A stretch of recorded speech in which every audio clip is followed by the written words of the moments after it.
네, 안녕하세요. 주식은 역시 기리기리세의 기리십니다. 안녕하세요, 여러분들. 자, 오늘 증시도 조금 많이 아쉬운 모습을 나타내고 있습니다. 이 와중에 어떠한 경제 소식이 있는지 빠르게 보고 끝내보도록 하겠습니다. 같이 공부하시죠. 렛츠 기릿! 자, 첫 번째 소식입니다. 그리고 먼저 말씀드리기 전에 공모주 시즌이 시작이 되었습니다. 혹시나 공모주 까먹지 마시고 청약할 기업들 일정 확인하셔서 꼭꼭꼭 잘 청약하시기 바랍니다. 바로 보도록 하겠습니다. 지정학적 리스크.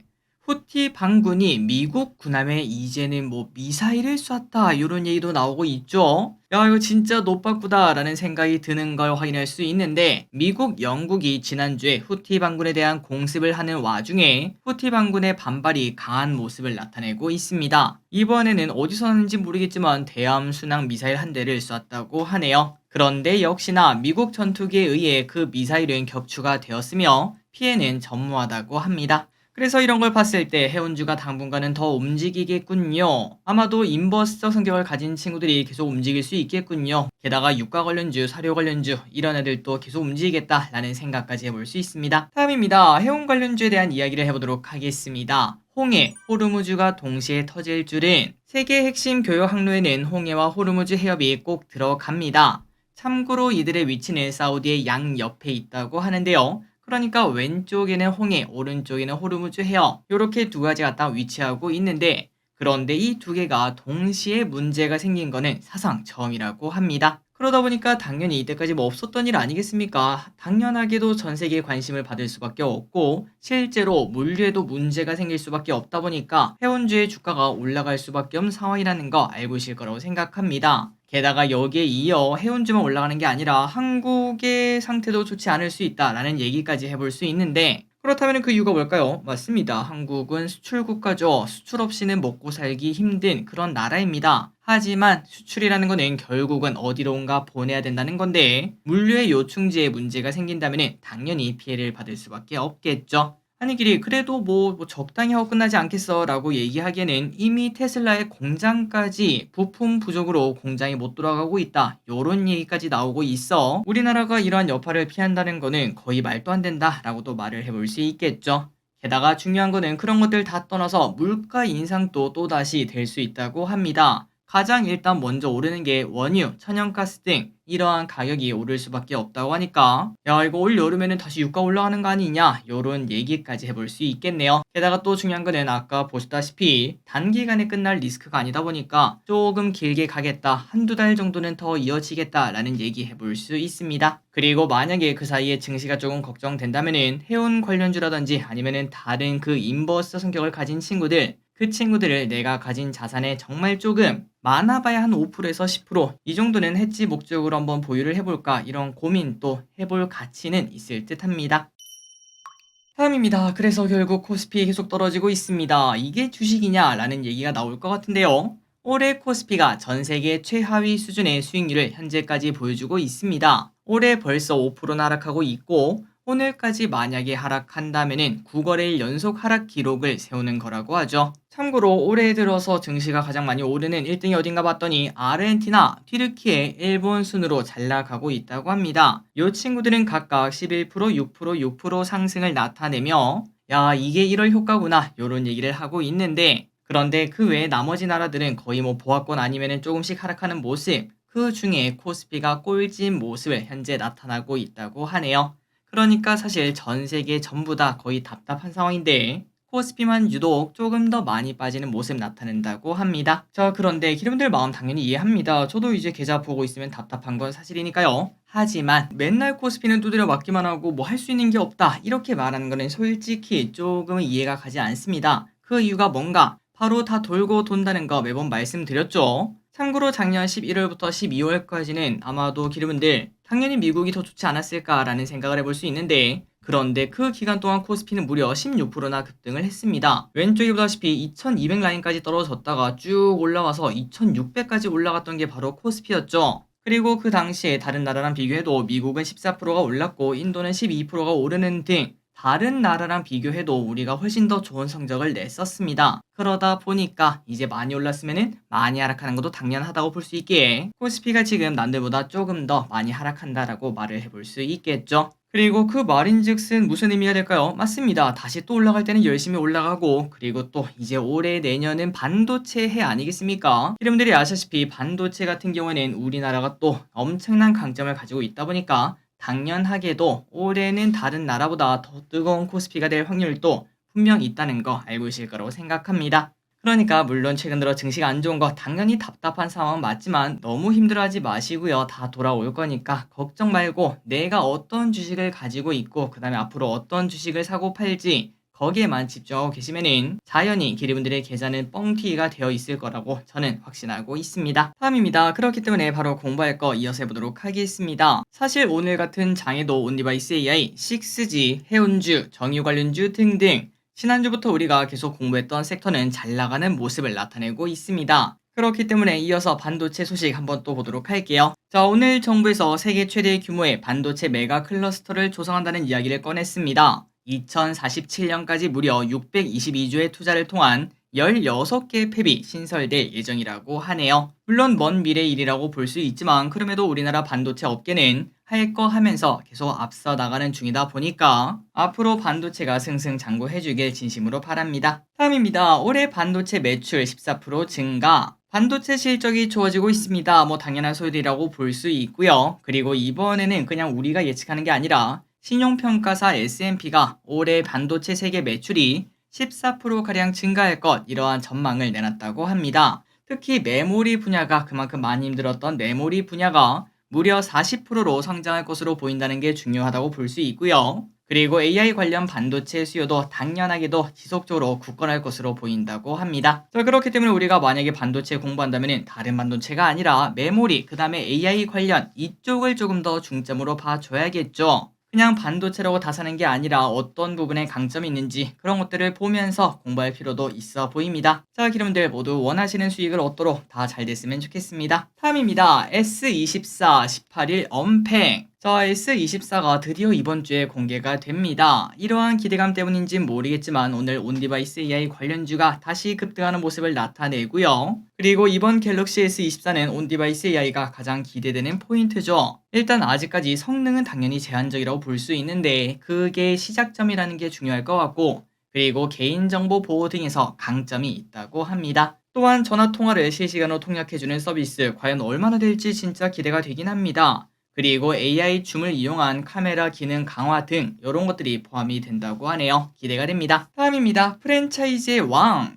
사실 저 길이 누군가 저에게 프랜차이즈 하나 할래라고 하면은 당연히 본죽엔 비빔밥을 선택할 것 같습니다. 그 이유가 뭔지 보도록 할게요. 자, 본죽엔 비빔밥이 가맹점 1005점을 돌파를 했다고 합니다. 이렇게 1005점을 돌파한 비결은 바로 본죽에서 본죽엔 비빔밥으로 브랜드를 전환하고 신규 출점까지 한 덕분이라고 합니다. 실제로 2019년 기준 본죽을 운영하다가 본죽엔 비빔밥으로 전환한 곳은 57건밖에 없었지만 그런데 매년 늘어나며 22년에는 134건으로 증가를 했다고 하네요. 게다가 중요한 게 이겁니다. 바로 폐점률이 매우 낮다는 거. 사실 가맹점 폐점률이 높다는 거는 그만큼 잘 되는 곳은 잘 되고 못 되는 곳은 못 되는 조금은 차이가 있다는 거 아니겠습니까? 하지만 요 친구는 진짜 괴물 같은 폐점률을 보여줍니다. 21년 기준 한식 프랜차이즈의 폐점률은 무려 14.5%나 되는데, 그러니까 정말 많은 숫자가 폐점을 하고 또 새로 생기는 걸 확인할 수 있는데, 그런데 본죽과 본죽엔 비빔밥의 폐점률은 이게 말이 되나? 라는 생각이 들죠. 0.75%라고 합니다. 사실 7.5%라고 해도 뭐 그럴 수 있지 라는 얘기를 해볼 수 있는데, 그런데 0.75는 진짜로 망할 수가 없다 라는 얘기를 해볼 수 있겠네요. 그래서 본죽엔 비빔밥은 이 기세를 몰아 연내 1100호점까지 달성하는 게 목표라고 하며, 혹시나 우리도 이제 뭐 프랜차이즈 고민한다면 본죽엔 비빔밥도 한번 고민을 해봐야 될 것 같습니다. 혹시나 이제 관련된 분들이 계시다면 본죽엔 비빔밥이 이렇게 폐점률이 낮은 이유가 뭔지 알려주시면 감사하겠습니다. 다음입니다. 중국산 테슬라 돌풍. 중국산 배터리를 장착한 테슬라 모델 Y가 인기를 끌고 있다는 소식입니다. 작년 9월에 테슬라가 2천만원가량 저렴한 모델 Y를 국내에 출시하면서 이러한 현상이 생겼다고 하는데요. 모델 Y의 가격은 5,699만원으로 보조금을 받으면 4천에서 5천만원대 초반대에 구매할 수 있다고 합니다. 그러다 보니까 다른 전기차 가격도 거의 비슷하지 않겠습니까? 야, 그럴 거면 테슬라 타지, 이런 얘기가 나왔다고 하네요. 그래서 실제로 작년 9월에서 12월까지 국내에서 판매된 차량이 벌써 1.3만 대를 넘겼다고 하며, 참고로 작년 한 해 전기차 신차 등록 대수는 총 11만 대였는데 그중에 국산이 7.4만 대, 그리고 기아 EV6가 1.7만 대인데 이 친구가 1.3만 대나 달성을 했다고 합니다. 그만큼 돌풍이라고 말할 수 있겠네요. 다음입니다. 일단 왼쪽에 있는 작품은 바로 쿠사마 야유이의 호박인데 혹시나 이게 보기가 좀 불편하시다면 진심으로 죄송합니다. 빠르게 진행하고 넘어가도록 할게요. 자, 이 친구가 내일부터 청약하는 호박이라는 작품입니다. K옥션의 자회사 투게더 아트에서 진행을 한다고 하고 내일 10시부터 청약이 개시가 된다고 합니다. 혹시나 조각 투자에 관심이 있다면 참고해보시기 바래요. 다음입니다. 토스의 기대감은 계속됩니다. 비바 리퍼블리카 IPO를 위한 주관사 선정이 지금 현재 진행이 되고 있다고 합니다. 워낙 대여급이다 보니까 당연히 증권사들의 입장에서는 줄을 설 수밖에 없겠죠. 남는 게 얼마일까요? 그래서 아직까지 결정은 되지 않았지만 어떠한 증권사가 채택이 될지 그런 관련 소식이 나오면은 또다시 이제 토스 관련주가 움직일 가능성 분명 있을 거라고 생각합니다. 다만 여기서 주의를 해야 될 거는 우리가 지난번에 이때쯤 공부했었죠. 혹시나 또 올라갈 수 있다는 거. 일단 지금까지 많이 올라오기도 했고 앞으로 무작정 계속 올라가는 그런 모습이 나타날 확률은 낮다고 생각합니다. 오히려 이번에 주관사가 누가 됐니? 그런 이야기가 나올 때가 그 이후에는 아마 당분간은 관련 뉴스가 나올 일이 딱히 없겠죠. 그렇기 때문에 그때가 오히려 1차 매도 기회가 아닐까라는 생각을 조금 하고 있고, 그리고 난 다음에 물론 이거는 개인적인 생각입니다. 절대 이렇게 흘러갈 일이 없다는 거 참고만 하시면 된다는 거 잊지 마시고, 그리고 난 다음에 이제 올라갔다가 쭉 떨어지는 한두 달 쉬어가는 모습이 나타난다면 그때가 아마 다시 매수 기회라고 생각하고, 그리고 진짜 토스가 온다 이런 얘기가 올 여름쯤 오지 않겠습니까? 혹은 그 전부터 올 수 있고요. 그때부터 다시 올라가는 기회가 나올 텐데 그게 진짜 마지막 매도 기회가 아닐까라고 저는 생각하고 있습니다. 자, 대표적 관련주는 이월드 왼쪽에 보는 이 친구가 있는데 앞으로 어떤 식으로 움직일지, 과거의 빅히트 그러니까 하이브가 상장했을 때는 관련주가 어떻게 움직였는지 등 이런 것들을 비교를 해보시면 조금 도움이 되실 듯 합니다. 물론 한 번 더 말씀드립니다. 절대 100%라는 건 없기 때문에 그때그때 변동성이 클 수 있다는 거 주의를 해야 된다는 거 잊지 마시기 바랍니다. 다음입니다. 결혼 양육까지 1.2억 원.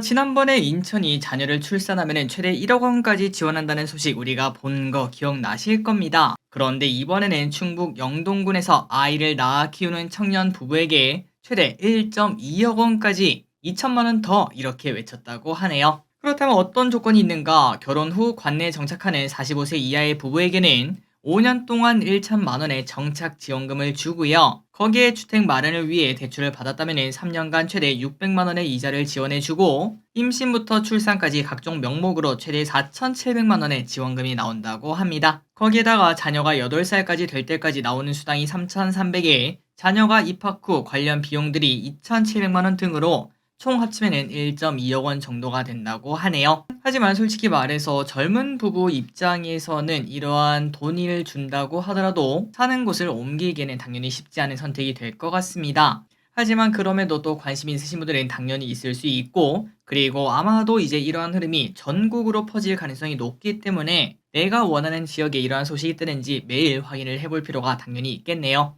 다음입니다. 부동산 PF 아직 끝난 게 아니다. 태영의 워크아웃은 사실 이제 지나간 떡밥입니다. 그러나 부동산 PF는 아직까지 끝난 게 아니라고 하는데요. 아직까지 다른 회사들이 위험할 수 있다고 합니다. 실제로 건전성 지표를 살펴보면 2011년 저축은행 사태 이후 지금이 가장 어려운 상황이라고 하고 부동산 대출 잔액도 높고 연체율도 급등하고 있다고 하죠. 그렇기 때문에 어떤 일이 생길지 모르기에 건설 그리고 증권사는 일단 조심하시고, 다만 이것 또한 이 사태가 지나가게 되면 지금이 분명 저점 근처일 거라고 저는 생각하고 있습니다. 잘 보고 매수기에 잡아야겠네요. 다음입니다. 네이버에 대한 이야기 오랜만에 보도록 하겠습니다. 세계에서 제일 싼 주식. 대신증권은 네이버의 목표 주가를 29만원으로 상향하며 동종업계 중 전 세계에서 제일 싼 주식이다 이렇게 언급을 했습니다. 작년 4분기 매출은 시장 기대치에 부합할 것으로 본다고 하며 앞으로는 치즈직, 쇼폼 서비스, 그 다음에 클로바 노트 등 다양한 신규 서비스로 상승 동력을 키울 것으로 예상한다고 하네요.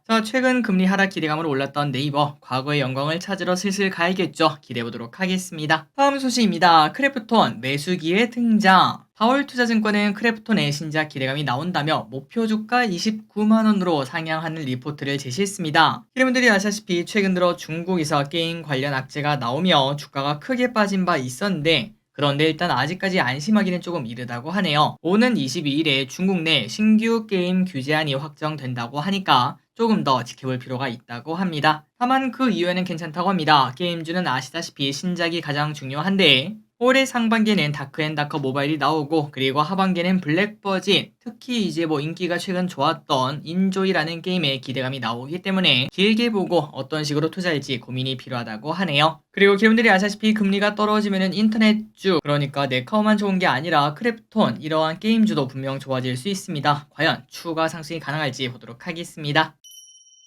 다음입니다. 컴투스 홀딩스 소울 스트라이크 출시. 컴투스 홀딩스가 차세대 키우기 게임 소울 스트라이크를 17일 글로벌 출시할 예정이라고 합니다. 참고로 소울 스트라이크는 최근 인기를 끌고 있는 키우기 게임 트렌드에 핵앤슬래시의 재미를 결합한 게임이라고 하네요. 현재 양대 마켓에서 사전 예약을 준비하고 있고 흥행 기대감 나온다고 합니다. 다만 아직까지는 주가는 큰 움직임이 없습니다. 그리고 예전에 봤더니 이미 반영한 건가 라는 생각이 드는데 과연 흥행하는 모습이 나타날지 한번 보도록 할게요. 다음입니다. 중국 코로나 확산 우려감. 중국 보건당국이 이번 달 코로나19가 확산할 가능성을 염두에 두고 주의를 당부했다고 합니다. 그 이유는 인구 대이동이 이뤄지는 설이 코앞으로 다가왔기 때문인데요. 참고로 중국의 코로나 신규 감염자는 점차 줄어들며 작년 12월 기준 3,700명대로 내려온 걸 확인할 수 있는데 그럼에도 엄청난 인구가 이동하는 춘제를 앞두고 코로나와 폐렴, 유행성 독감 등이 확산할 수 있다는 관측이 나온다고 합니다. 워낙 인구가 많다 보니까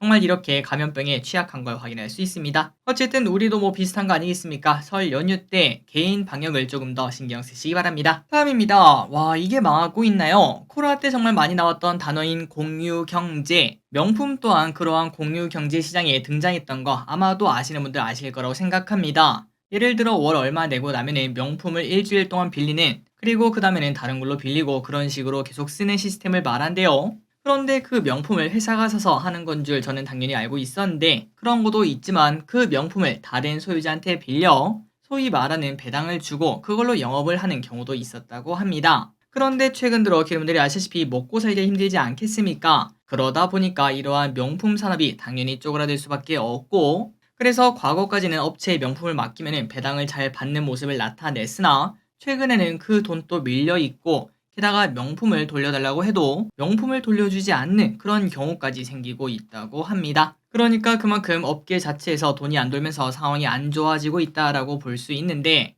확실히 최근 들어 경기가 안 좋다 보니까 이러한 명품도 당연하고 골프 시장도 엄청나게 쪼그라들었다고 하죠. 이러한 사치 문화 인기가 많이 떨어진 걸 확인할 수 있습니다. 진짜 이런 것도 다 돌고 도네요. 마지막 소식입니다. 한미약품그룹과 OCI그룹 갑자기 두 명이서 손을 잡겠다 이런 얘기가 나와 깜짝 놀라신 분들이 많으실 듯 합니다. 어쨌든 도대체 무슨 일 때문에 이렇게 둘이서 이렇게 만나게 되었고 갑자기 경영권 분쟁 이야기는 왜 나왔는지 바로 쓱 보도록 할게요. 자, 한미약품과 OCI그룹이 통합을 하면서 갑자기 한미약품 내에서 경영권 분쟁 이러한 이야기가 나오고 있습니다. 이 때문에 오늘 오전 한미사이언스는 13% 넘게 급등하는 모습을 보였고 나머지 한미약품과 OCI홀딩스는 엇갈리는 모습을 나타냈는데요. 그래서 간단하게 한번 요약을 해보자면은 원래 한미사이언스는 상속세를 5천억 정도를 냈어야 됐다고 합니다. 그래서 이제 사모펀드에다가 지분을 팔려고 예정을 하고 있었는데 그런데 작년에 그 새마을금고 뱅크런 기억나시나요? 그때 사모펀드가 이쪽에 조금 관련이 있었다고 합니다.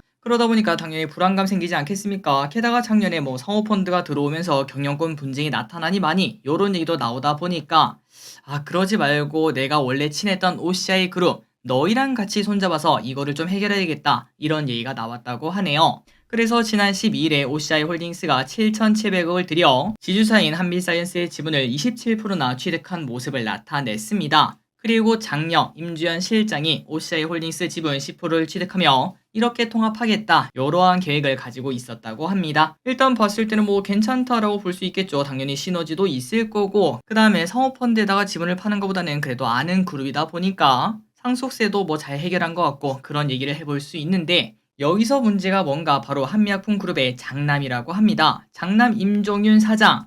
이 사장은 이러한 일을 전혀 모르고 있었다고 합니다. 그리고 이제 공시가 뜨니까 그제서야 알았다고 하니까 당연히 화가 나고 이게 말이 되냐라는 얘기를 할 수밖에 없겠죠. 그러다 보니까 야 이거 경영권 분쟁 나타나는 거 아니냐 이런 얘기가 나온다고 하는데 야, 그래도 가족은 가족일 텐데 어떻게 이런 일이 상의 없이 진행되는지 조금 신기하긴 하지만 다만 여러 가지 얘기를 보면은 아들이 아무리 노력을 해도 뭔가 바뀌는 건 없을 거라고 합니다. 그러다 보니까 오늘 주가도 올랐다가 떨어지는 모습을 나타내지 않았을까라는 예상해 볼 수 있겠네요. 어쨌든 정리하자면은 한미약품 그룹과 OCI 그룹이 손을 잡게 되었고 그 중심에는 원래 상속세 5천억이 있었다고 합니다. 그리고 그거를 해결하고자 이렇게 손을 잡긴 했는데 아들은 그 사태를 몰라서 경영권 분쟁 이야기가 나온다고 합니다.